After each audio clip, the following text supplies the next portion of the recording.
Smart at Work vous est présenté en partenariat avec Manutan.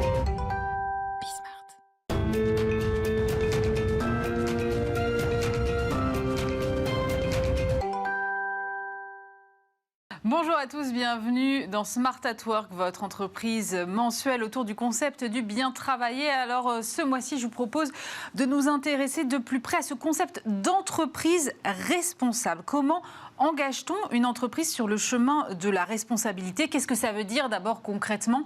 Est-ce que les fameux critères ESG sont l'alpha et l'oméga de ce chemin? Comment concrètement les appliquer, les mesurer? Quels impacts ont-ils également sur la performance de l'entreprise? Est-ce qu'enfin ces politiques sont réservées aux grands groupes ou est-ce que finalement les ETI, les PME peuvent-elles aussi avoir les moyens d'appliquer ces critères? Autant de questions sur lesquelles on va se pencher tout de suite avec les invités de Smart at Work.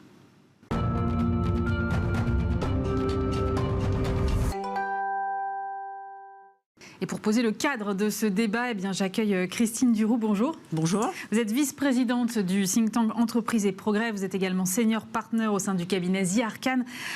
D'abord, Christine, est-ce qu'on peut peut-être définir ce que c'est qu'une entreprise responsable? Parce que finalement, on peut mettre beaucoup de choses derrière ce mot. Alors absolument, je pense qu'il y a à peu près autant de définitions que de personnes.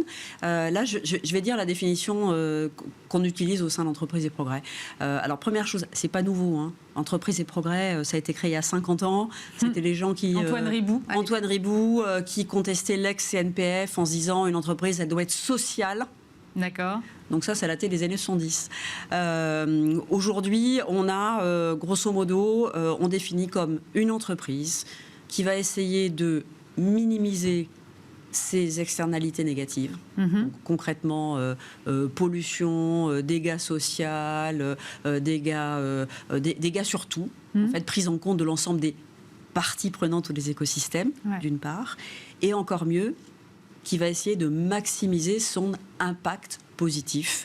Ça peut être de la création d'emplois, voire du bien à l'environnement, etc. Donc c'est à la fois minimisation externalité positive, négative, maximisation de l'impact positif. Quand on parle d'entreprise responsable, tout de suite on pense à ces fameux critères ESG qui sont censés en tout cas être des outils qui nous permettent, ou qui permettent en tout cas aux entreprises de justement atteindre les objectifs dont vous nous avez parlé. Est-ce que ces critères ESG, vous pouvez nous en dire un peu plus ? Absolument. Alors d'abord, première chose, souvent on se mélange un peu entre ce que c'est que la RSE, les critères ESG, etc. Premièrement, donc RSE ou CSR, Corporate Social Responsibility en anglais. Et en fait, en français, c'est amusant. Je raconte ça pour ça. Il y a deux traductions.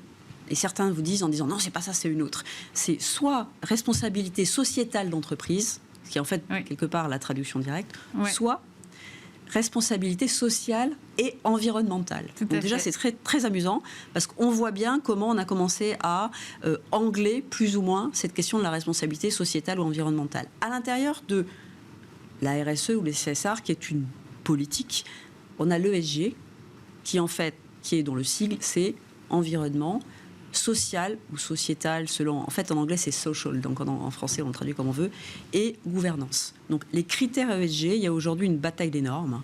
Ça fait longtemps en particulier qu'au niveau européen, aux Français, on y travaille, pas seulement. C'est comment on mesure. D'accord ? Comment on mesure la question de l'environnement, avec les fameux 3 scopes, la pollution directe, indirecte, ou des gens avec qui on travaille. Je fais l'hyper-vulgarisation. Le social, quelque part, en quoi, comment est-ce qu'on peut mesurer le bien-être dans l'entreprise, l'impact sur les fournisseurs, etc.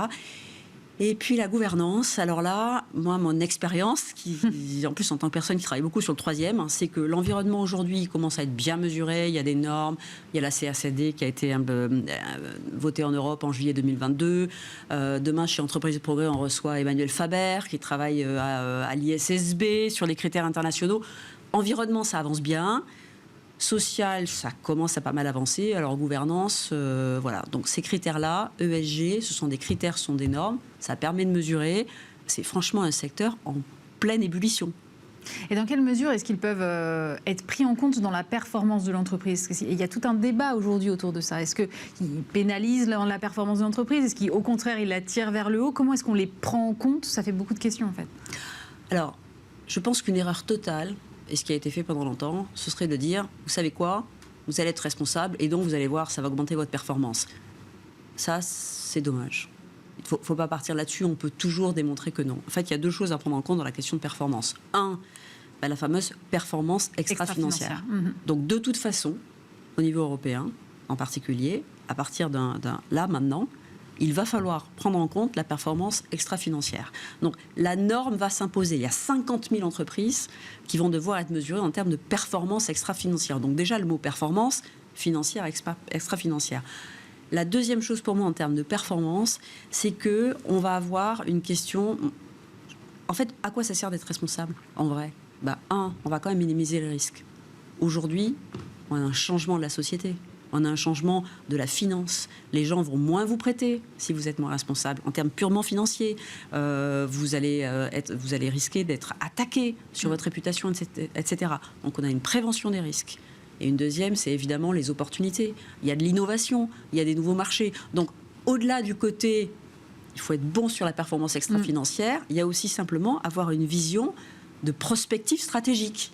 Voilà. C'est souvent difficile quand il y a des coups durs et qu'on doit réduire les coûts. Mais si on garde en tête le long terme, oui, c'est de la performance long terme. Merci beaucoup Christine Duroux, vous restez avec nous. On va poursuivre cette discussion avec deux chefs d'entreprise dans un instant.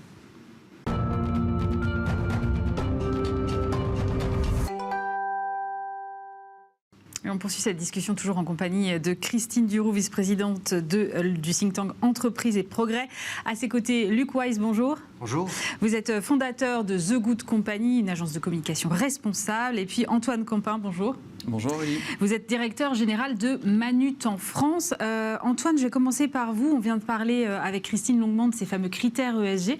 Comment est-ce que vous les intégrez dans votre stratégie d'entreprise ? Alors, Manutan, nous sommes un distributeur de matériel aux entreprises, aux collectivités, aux artisans. Les critères ESG vont matérialiser la stratégie RSE de notre entreprise. Alors, Manutan a décrit sa mission comme étant entreprendre pour un monde meilleur.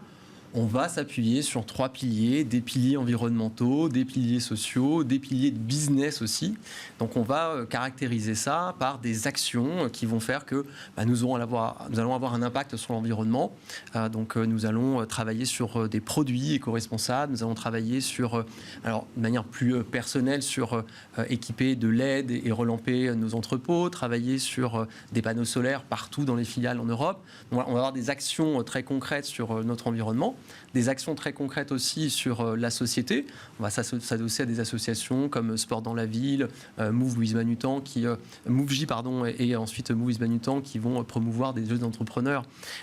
Donc il y a des actions sur la société. Et puis business, parce qu'on est convaincu que c'est bien la symétrie des attentions qui va faire que nous allons aider, collaborer à ce que l'ensemble de notre écosystème, Christine en parlait, va s'épanouir et va performer aussi économiquement parlant.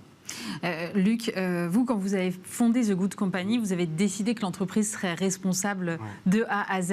Est-ce que c'est plus simple d'intégrer tous ces enjeux-là quand on part from scratch ou, parce que je sais que vous accompagnez aussi des entreprises, ou d'engager des transformations ? Je ne sais pas si c'est de A à Z. Je pense qu'au début, on était peut-être de A à F, et après de F à Z, on apprend en marchant. Et je pense que ça, c'est hyper important. C'est-à-dire que personne n'est parfait. Et c'est l'apprentissage. On apprend des choses en marchant. Et une des raisons pour laquelle on a créé The Good Company, c'était aussi pour apprendre. On était des communicants qui s'intéressaient au monde autour de nous, l'environnement, la société, et on a envie de mieux faire. Alors du coup, on s'est mis en marche. Alors est-ce que c'est plus facile ou plus difficile ? Au début, je me disais c'est plus difficile pour nous parce que je me disais, contrairement à des grandes entreprises, je sais pas, une équipe RSE qui a fait ça à longueur de journée, donc je vais forcément prendre du retard par rapport à mes concurrents, par rapport à d'autres, parce que je n'ai pas le temps nécessaire, le temps personne nécessaire pour faire ça. Et en fait, on se rend compte que quand même, quand on fait ça à la base, même si on n'a jamais eu de pôle RSE, puisque tout le monde est RSE, on va plus vite quand même, parce que toute l'entreprise est engagée dans cette démarche. On s'appelle The Good Company, donc si les gens viennent chez nous, c'est pas complètement un hasard. Ils ont déjà une appétence pour ça. Et je me rends compte que oui, c'est plus facile. Au début, je me faisais un peu des complexes en me disant, je suis quand même face à des grandes entreprises qui ont des dizaines, voire des centaines de personnes qui s'occupent que des sujets RSE. Et puis, je me suis rendu compte que oui, des grandes entreprises ont des départements RSE, mais souvent ils sont un peu à la marge, c'est en train de changer, mais c'est quelque chose en plus. Alors que si on met le RSE au cœur, c'est vrai que tout le monde est embarqué et toutes les décisions d'entreprise sont basées là-dedans. Donc Au tout début, c'était dur et je me suis dit, ça, franchement, non. Mais avec le temps, je me dis que oui, c'est plus facile de partir d'une feuille blanche ou verte, ou peu importe d'ailleurs. Christine, vous observez une différence entre les grandes entreprises et les ETI, PME? Est-ce qu'il y en a pour qui c'est plus simple que d'autres? Alors, plusieurs choses. Alors, oui, il y a des différences. Déjà, c'est vrai que quand on démarre avec l'impact ou le CSR au cœur, c'est effectivement plus facile parce qu'on n'a pas de transformation à faire. Quand on a un héritage, moi je fais tout le temps, à une époque on parlait beaucoup des digital natives. Aujourd'hui on est impact native ou pas. Pour les impact natifs, c'est juste plus facile de devenir impact driven. Pour les autres, typiquement, c'est difficile pour les ETI ou surtout les PME parce que c'est vrai qu'elles sont très lean, elles n'ont pas d'équipe. Il y a d'ailleurs plein d'initiatives qui les aident aujourd'hui. La BPI fait plein d'initiatives, etc. Pour les grosses, c'est très variable selon, on va dire deux choses, leur secteur d'activité.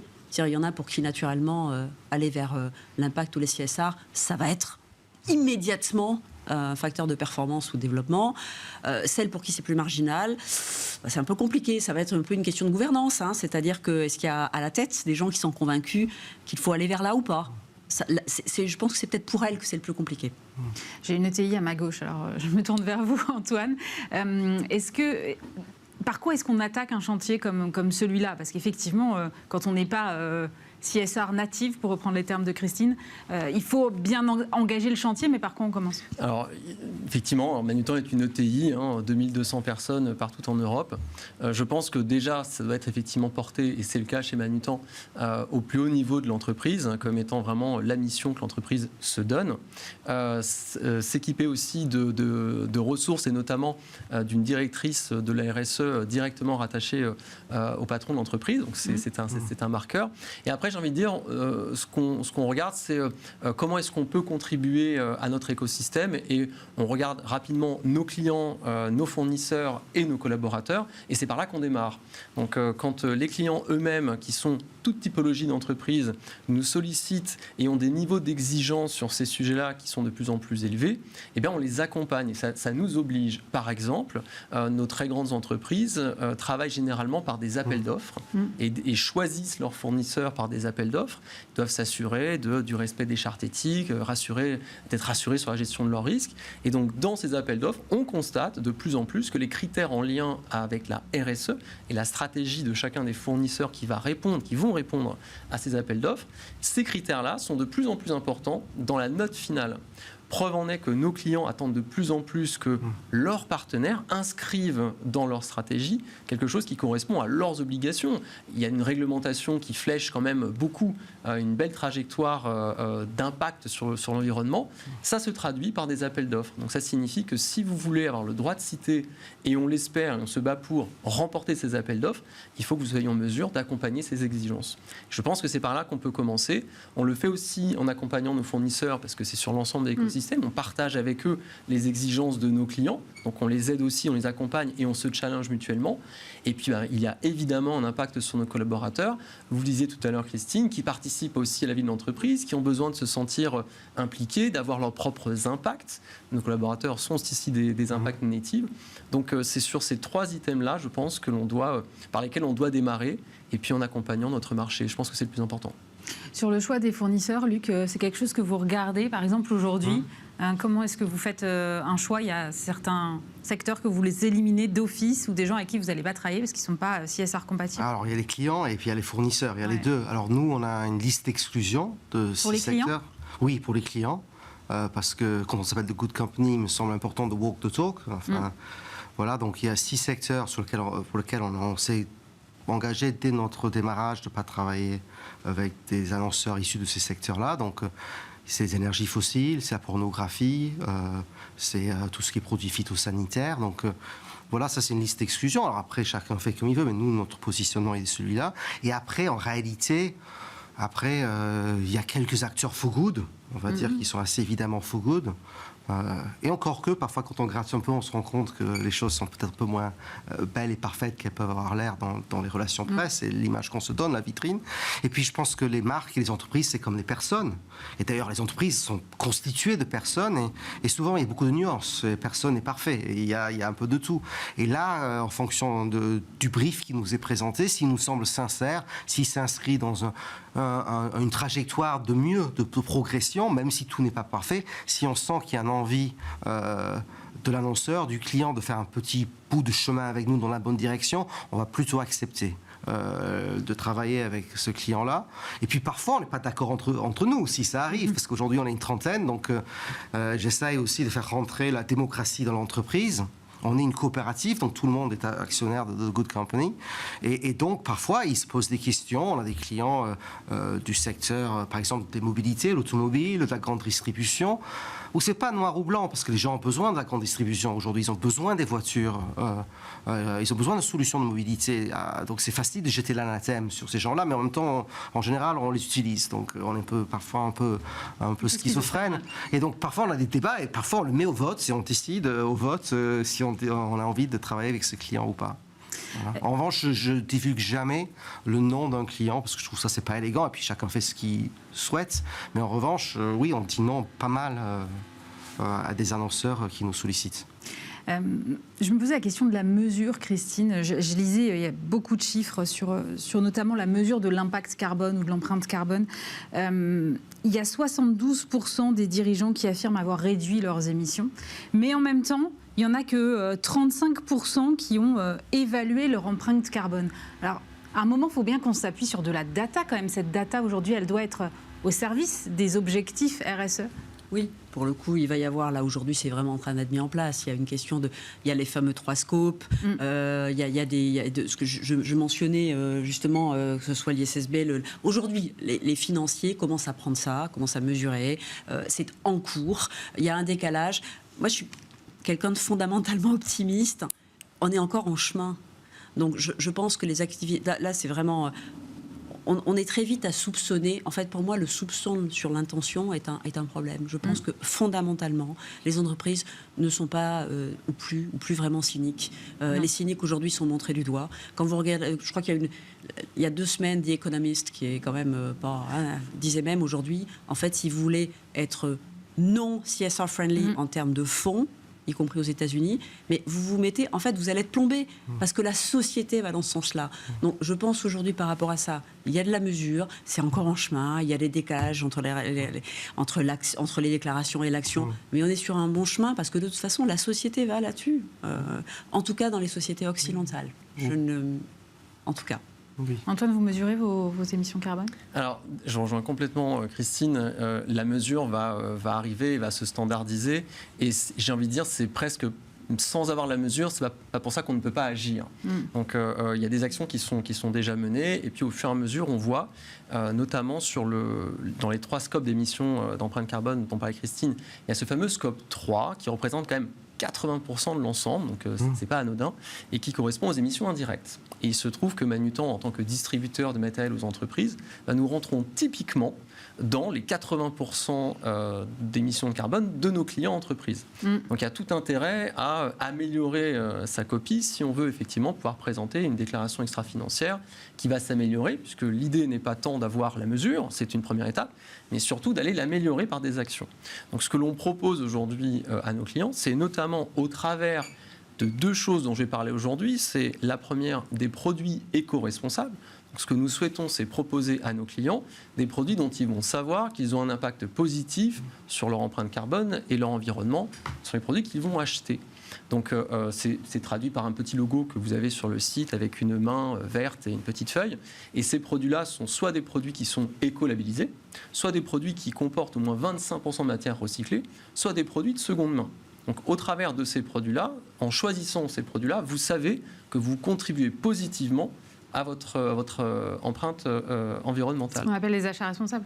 Ça fait partie d'achats responsables quand on se dirige vers des achats qui vont favoriser l'environnement. Et puis la deuxième chose dont j'ai envie de vous parler, c'est l'économie circulaire, alors, qui est un petit peu en contradiction avec l'économie linéaire que tout le monde connaissait. Je fais une extraction de matières premières, j'industrialise un produit, je le transporte et je l'utilise, et puis une fois qu'il est utilisé, potentiellement je le jette, au mieux je le recycle.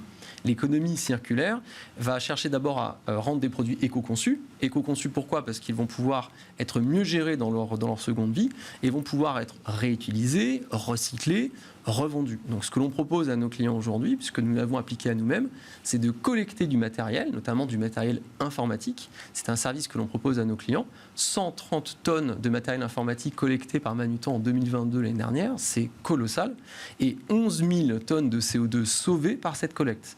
Et ces produits collectés sont encore une fois soit réutilisés, revendus, soit recyclés, soit donnés potentiellement. Donc il y a encore une fois un cercle très vertueux qui compte, parce qu'à la fin on vous remet une certification sur la tonne de CO2 que vous aurez sauvée.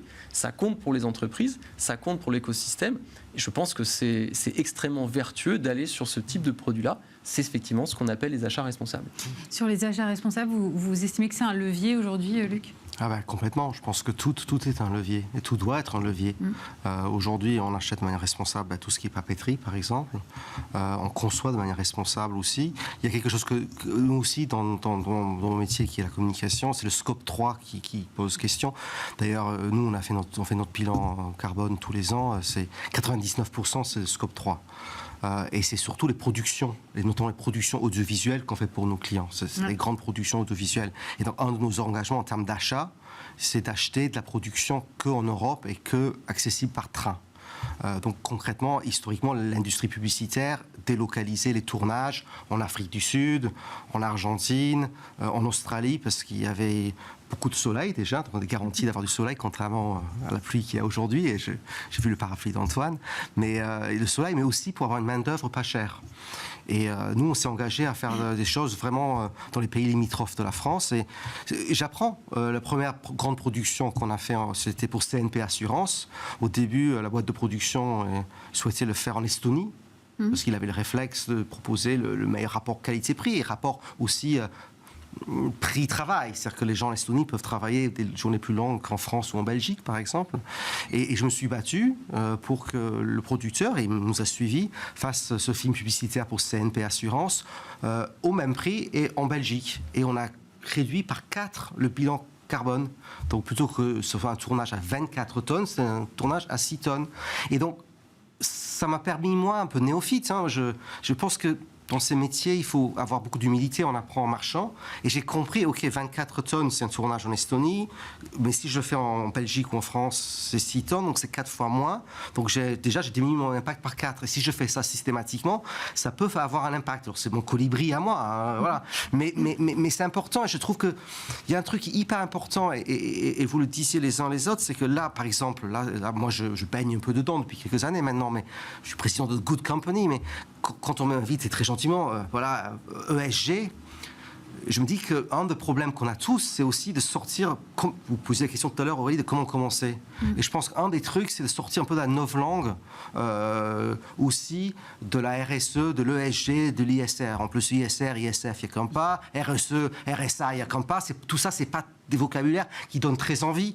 Et je pense qu'il faut aussi dire aux entreprises, aux entrepreneurs, que c'est simple, que finalement, mesurer sa performance extra-financière, oui, on peut le faire à la Emmanuel Faber, CAC 40, mais aussi on peut le faire à son modeste niveau.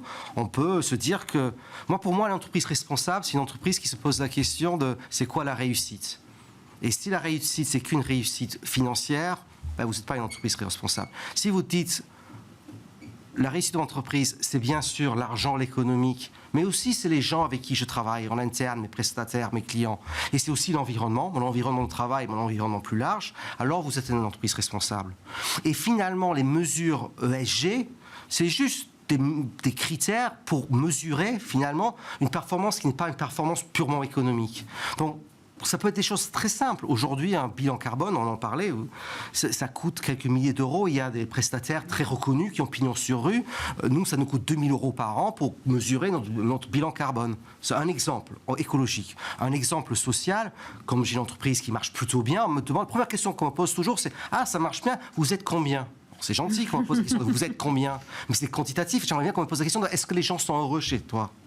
Est-ce qu'ils trouvent du sens dans leur travail? Est-ce qu'ils sont bien rémunérés? Et pour ça, c'est assez facile à mesurer aussi, sans faire des choses très compliquées. On peut faire un sondage Best Place to Work, pour comprendre si les gens sont heureux dans le travail. Ça, c'est un critère extra-financier, c'est notre mesure. Si je sais que 98% de mes équipes sont heureux au travail, et ben c'est une mesure extra-financière qui est très simple et que tous les PME, tous les mêmes TPI peuvent mettre en place.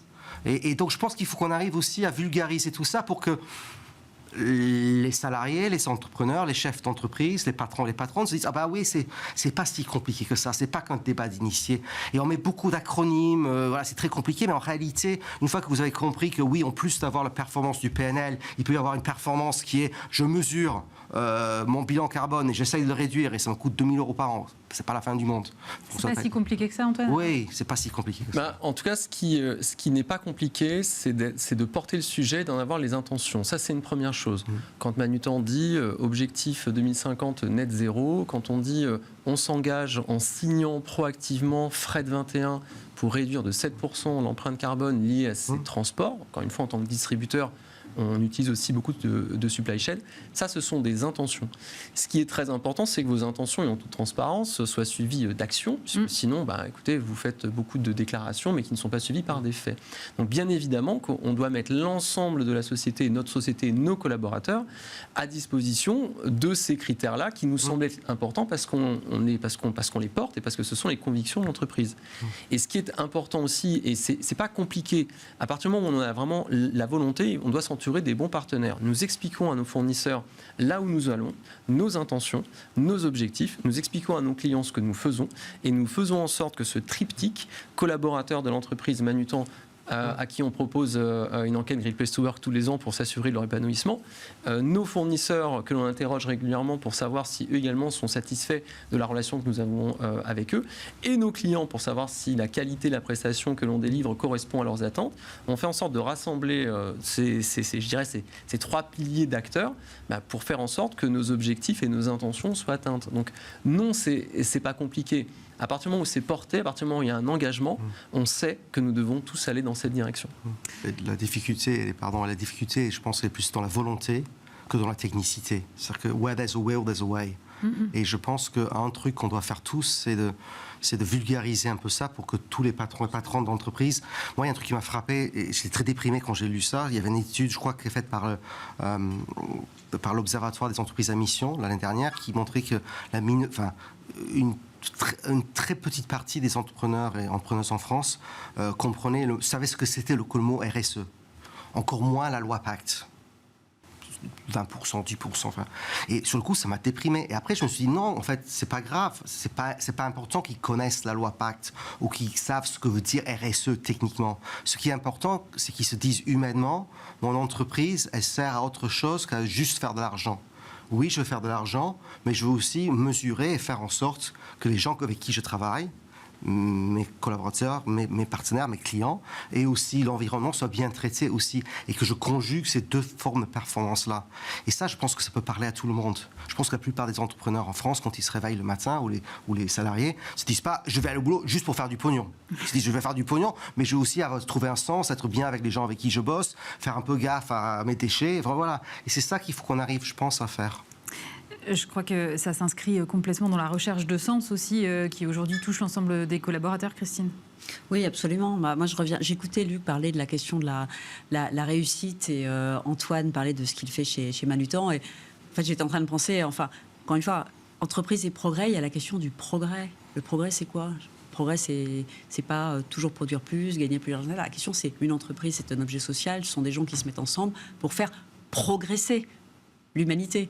Donc, en fait, il faut peut-être revenir à ça, tout simplement. Et donc, ce qu'on veut faire par toutes ces normes, qui, je suis d'accord, il faudrait simplifier un petit peu, c'est juste que l'entreprise, les gens qui se mettent ensemble pour entreprendre, ils s'inscrivent dans une démarche de progrès, qui est évidemment en construction.